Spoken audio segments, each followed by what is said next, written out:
Alright, लड़की हूँ लड़ सकती हूँ, says Priyanka Gandhi Vadra, and joining me this morning with a hot cup of tea is the national spokesperson of Congress, Mr. Surendra Rajput ji.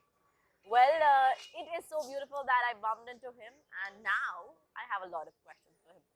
Surendra जी, पहले तो good morning, thank you हमारे साथ जुड़ने के लिए। शुक्रिया और स्वागत है कृष्णा आपका। Thank you. लखनऊ में स्वागत है आपका। शर्मा की चाय है और हम लखनऊ मुस्कुराते है रहेंगे और आप मुस्कुराते रहिए और लखनऊ में जब तक आप रहें आप हमारे मेहमान हैं। Thank you so much. Well, that's very sweet of him. Surendra ji, सबसे पहले हम लोग यार सुबह कुछ 8 बजे से हैं, काफ़ी लोगों से भी हमने बातचीत की इलेक्शन की माहौल को लेकर, और माहौल गर्म है, बट इस बार क्योंकि कैंपेनिंग नहीं हुई है कोविड की गाइडलाइंस को नज़र रखते हुए, लोगों को दिख नहीं रहा। आप क्या कहेंगे, कैसा है माहौल पॉलिटिकली बात करें तो? पॉलिटिक्स में देखिए, दो तीन बातें बड़ी स्पष्ट हैं। कोविड की प्रॉब्लम सर्वव्यापी है, कहीं कोई दिक्कत नहीं है, सभी को मालूम है क्या हो रहा है। कोविड गाइडलाइंस में इलेक्शन हो रहा है, लेकिन ये इलेक्शन एक दिन में नहीं होता। पॉलिटिकल पार्टी सामाजिक रूप से, राजनीतिक रूप से 5 साल चुनाव लड़ती है। अगर आप पिछले 4 साल से देखें तो श्रीमती प्रियंका गांधी जी के नेतृत्व में हम लोग गांव-गांव जा रहे हैं, पाँव-पाँव जा रहे हैं, नगर-नगर जा रहे हैं, डगर-डगर जा रहे हैं, और हर जिले में, हर ब्लॉक में और हर गांव में हमारा कार्यकर्ता पहुंचा है। कोविड के टाइम पर भी पहुंचा। श्रीमती प्रियंका गांधी जी के ही नेतृत्व में हम लोगों ने कोविड किट्स दी वहाँ पर, जो मेडिसिनल किट थी, और इत्तेफाक से एक गुजरात की कंपनी की बट बद्दी में बनी हुई हिमाचल में वो दी गई। तो इस तरीके से लगातार लोग संपर्क में हैं। चुनाव अब आया है तो अब चुनाव में दूसरे माध्यमों से पहुंच रहे हैं, वर्चुअल रैलीज कर रहे हैं, इंडोर मीटिंग्स कर रहे हैं, डोर टू डोर कैंपेन कर रहे हैं।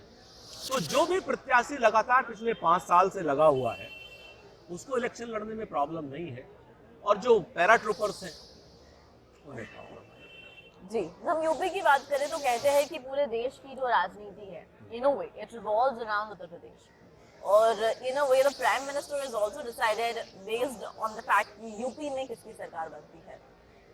यूपी की राजनीति के बारे में, about the politics of Uttar Pradesh, could you just tell us a little bit of just? भाई, उत्तर प्रदेश में 80 सीटें हैं, आपके सामने है कि जिसके पास इस मेजॉरिटी की सीट होंगी उत्तर प्रदेश से लोकसभा में, वो प्रधानमंत्री बनेगा। ये भी है। आपके यहाँ से आ गए हमारे यहाँ मोदी जी तभी बने, आपके सामने। खैर, उत्तर प्रदेश में जो सबसे बड़ी बात है कि लगातार गंगा जमनी तहजीब, इस तहजीब के ही दायरे में हमेशा इलेक्शन हुआ है।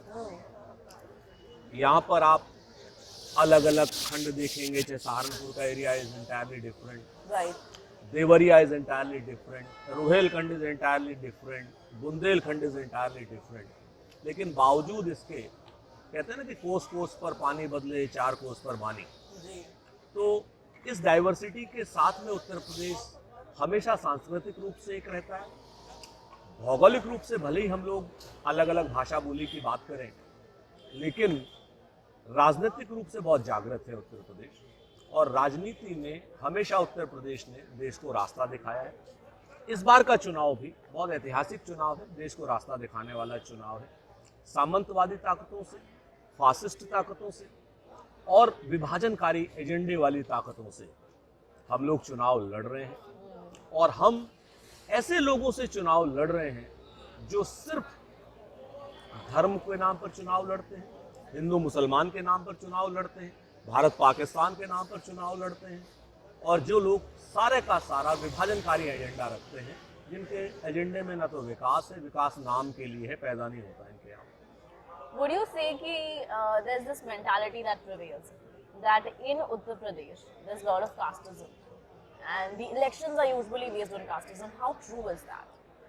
देखिए, जाति तो समाज का सच है, इसमें कहीं कोई दो राय नहीं, और जाति मेरे ख्याल से सिर्फ उत्तर प्रदेश के ऊपर को आरोपित कर देना कि नहीं जाति सिर्फ यहाँ चलती है, तो क्या गुजरात में तो जातियों में जाति चलती है? अभी मैंने आपसे पूछा कि आप लेहुआ हो या कड़वा हो, पटेलों में भी। तो जाति हिंदुस्तान के समाज का सच है, लेकिन उत्तर प्रदेश में इस बार चुनाव बहुत स्पष्ट रूप से हैव और हैव नॉट के बीच में है, गरीब और अमीर के बीच में है।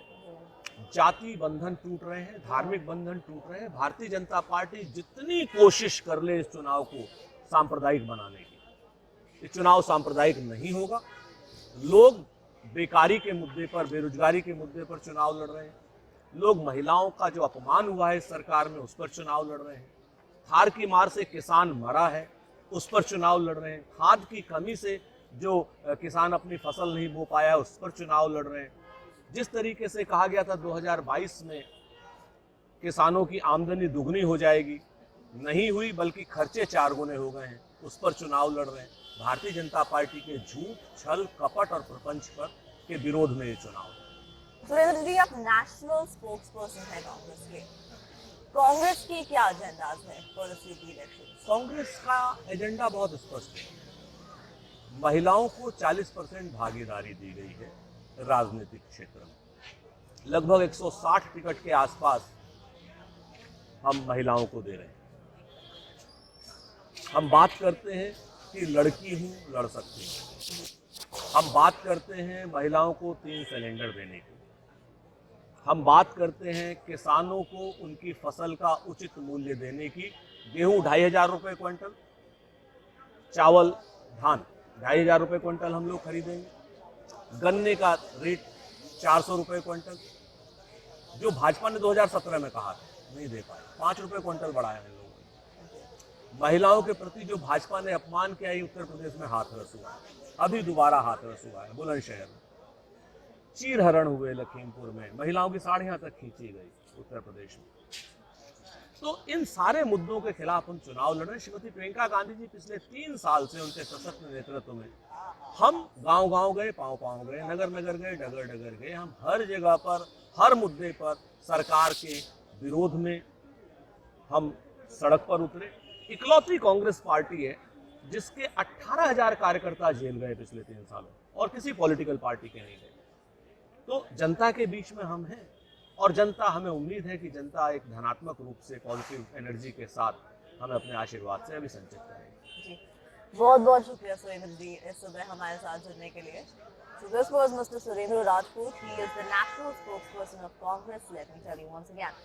Now, this is what he had to say based on the upcoming elections in Uttar Pradesh. Now, there are a lot more things that we need to know about what's happening over here exactly. As of now, the Congress party has a lot of agendas to work on, and let's just find out other things about what the other politicians have to say. So with this and a lot more that you need to talk about or that you need to know about, make sure that you stay tuned to the Fact Cloud.